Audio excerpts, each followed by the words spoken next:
Assalamualaikum warahmatullahi wabarakatuh. Selamat siang mahasiswa-mahasiswi yang saya sayangi dan banggakan.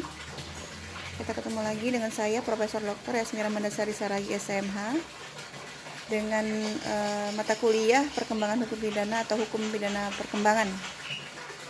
Minggu lalu kita sudah tatap muka ya via Zoom dengan memberikan tugas, kemudian pembagian kelompok dan metode perkuliahan kita, serta memberikan bahan materi ya, perkenalan juga. Kali ini kita membahas mengenai materi yang sudah saya share. Silahkan dibuka ya bahan materinya. Perkuliahan kita hari ini melalui metode asinkronus, melalui video. Saya akan kirimkan linknya ke Komting. Jadi video ini akan saya upload di YouTube saya. Mohon nanti di like dan subscribe ya. Untuk absensi silahkan dituliskan di kolom komentar, tuliskan nama lengkap dan NPM Bapak Ibu. Jika ada pertanyaan silahkan di kolom komentar YouTube saya. Perkuliahan jangka waktunya untuk mengisi absensi 3 hari sejak hari ini. Jadi misalnya Bapak Ibu nggak sempat hari ini, bisa 3 hari kemudian ya, maksimal 3 hari. Oke. Nah, buka di halaman pertama.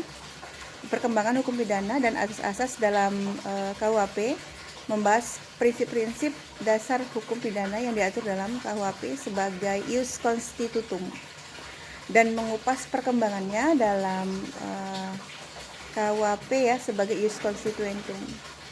Jadi ius constituentum, apa bedanya? Bedanya adalah ius constitutum adalah hukum positif atau hukum yang saat ini berlaku di Indonesia. Sedangkan ius constituentum adalah hukum yang dicita-citakan. Jadi hukum yang diharapkan oleh bangsa Indonesia. Ya, itu perbedaannya antara ius constitutum dengan ius constituentum. Kemudian Bapak Ibu,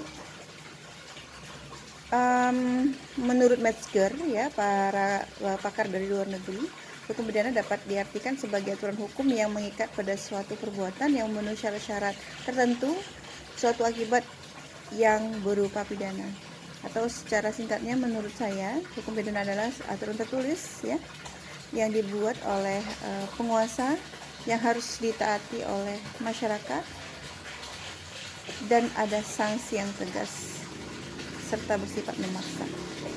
Itu hukum pidana ya. Oke, untuk perkembangan hukum pidana dalam masyarakat modern merupakan sebuah keniscayaan katanya. Jadi perubahan masyarakat yang sangat dinamis menuntut hukum pidana harus mampu mengikuti perkembangan sosial yang terjadi di tengah-tengah masyarakat. Ini alhamdulillah Bapak Ibu ya, KUHP kita yang baru sudah disahkan ya, walaupun berlakunya 3 tahun kemudian, tapi setidaknya sudah disahkan ya, ada produk dari Indonesia. Dari sekian lamanya kita memakai produk Belanda ya. Padahal di sini dikatakan hukum pidana itu harus dinamis mengikuti perkembangan zaman. Macam mana KUHP kita yang lama itu, yang saat ini masih kita pakai itu mengikuti perkembangan zaman atau tidak? Ya, itu maksudnya ya. Jadi kejahatan-kejahatan itu baru, cepat ya. Jadi kadang-kadang belum terpikirkan juga oleh para perumus undang-undang ya, itu sudah ada kejadian-kejadian baru, kejahatan-kejahatan yang baru. Ini jadi perlu hati-hati ya, para pembuat undang-undang benar-benar harus jeli ya dalam merumuskan undang-undang.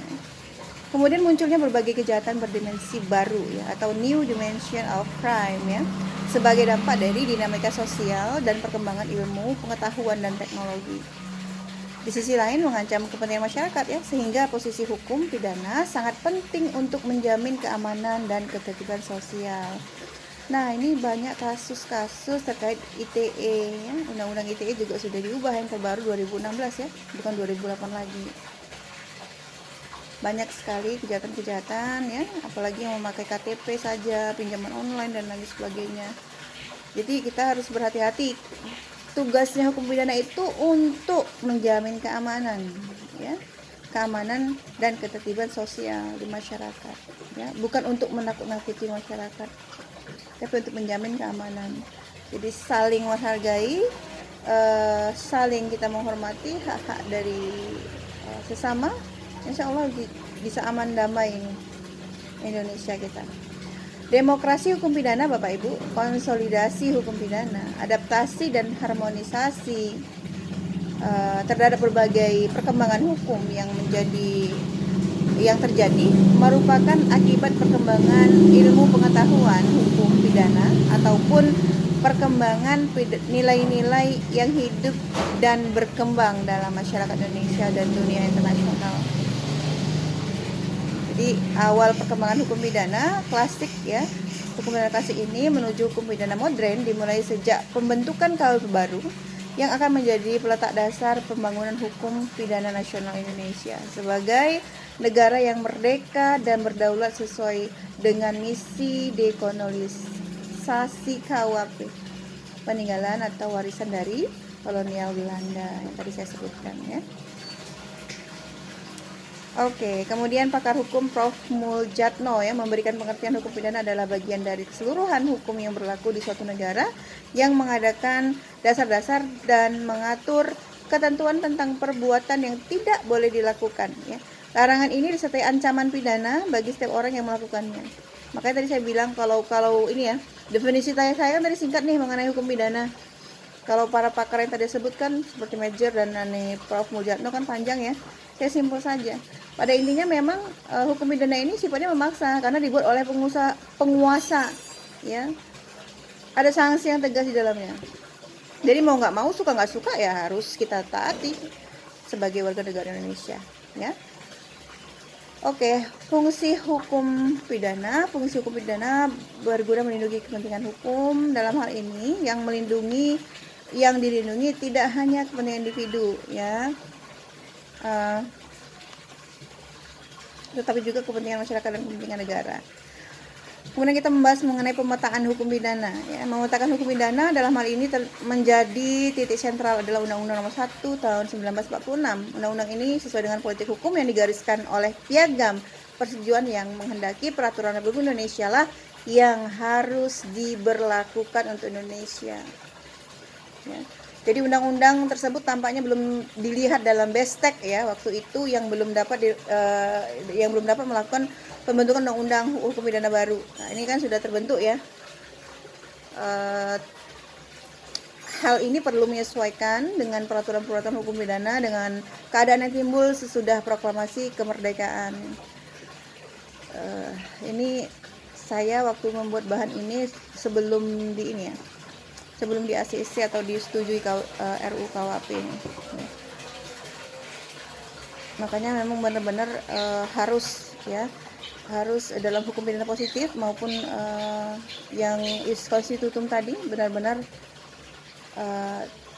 ilmuwan hukum pidana ya, dalam penerapan hukum pidana itu sendiri harus benar-benar hidup di atas dasar-dasar aturan-aturan yang ditetapkan bersama tadi ya. Oke. KUHP merupakan warisan kolonial Wetboek van Strafrecht voor Nederland Indi tahun 1915 tahun 2023. Berapa tahun itu ya? Yang merupakan turun dari Wetboek van Strafrecht negeri Belanda 1886. Oleh karena itu pemerintahan Indonesia masih terus melakukan pembahasan ya. Alhamdulillah sudah terjadi nih produk ya baru ya, sudah disahkan ya. Kenapa harus kita memaksakan cepat disahkan? Yang pertama, KUHP dipandang tidak lagi sesuai dengan dinamika perkembangan hukum pidana nasional Indonesia. Kedua, perkembangan hukum pidana di luar KUHP baik berupa hukum pidana khusus maupun hukum pidana administrasi telah menggeser keberadaan sistem hukum pidana dalam KUHP. Keadaan ini telah mengakibatkan terbentuknya lebih dari satu sistem hukum pidana yang berlaku dalam sistem hukum nasional. Ya. Terakhir ini apa? Dalam beberapa hal seperti yang tadi saya sampaikan, banyak sekali kasus-kasus yang sudah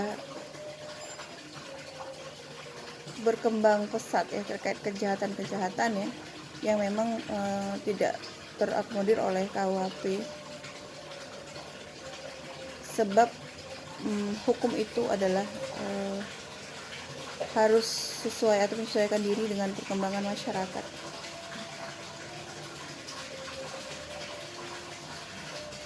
Makanya disebut ada asas legalitas, ya.